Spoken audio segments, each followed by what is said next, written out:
অনেক আগে এক গ্রামে রহিম নামে গরিব কৃষক থাকতো। সারাদিন খেটে ফসল ফলালেও জমি তাকে কিছুই দিত না।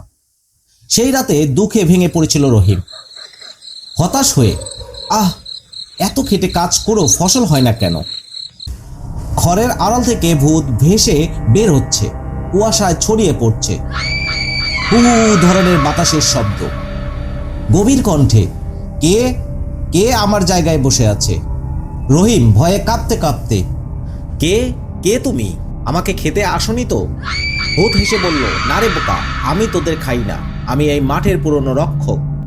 ভূত আর কৃষক পাশাপাশি দাঁড়িয়ে কথা বলছে, পেছনে তারাভরা আকাশ। রহিম বলছে, আমি শুধু গরিব কৃষক, সারাদিন খেটে খেয়ে বাঁচি, তবুও জমি আমার কথা শোনে না। ভূত দুঃখের স্বরে বলল, আমি জীবিত অবস্থাও কৃষক ছিলাম, লোভী জমিদারের কারণে সব হারিয়েছিলাম, সেই দুঃখ নিয়েই মারা গিয়েছিলাম, তাই আজও এখানে আটকে আছি। ভূত আসলে দুঃখী কৃষকের আত্মা ছিল, যে সাহায্য করতে চেয়েছিল। ভূত বলছে, শোনো রহিম, কাল ভোরে দক্ষিণের জমির কোণে বীজ বোনো, সেখানে মাটির নিচে বিশেষ শক্তি আছে। ভোরের আলোয় রহিম বীজ বুনছে, পাখি উঠছে, ভূত দূর থেকে হাসছে। সকালের পাখির ডাক মৃদু সুরের সঙ্গী। রহিম প্রথমে বিশ্বাস করতে চায়নি, তবুও চেষ্টা করলো। আর আশ্চর্য, কিছুদিনের মধ্যেই তার জমি সবুজে ভরে গেল। গ্রামবাসী বলতে লাগলো, এ কিভাবে সম্ভব হলো? রহিম নিশ্চয়ই কোনো গোপন কৌশল জানে। রহিম হেসে বলল, মাটির সঙ্গে মন দিয়ে কাজ করলে মাটি কখনোই ঠকায় না।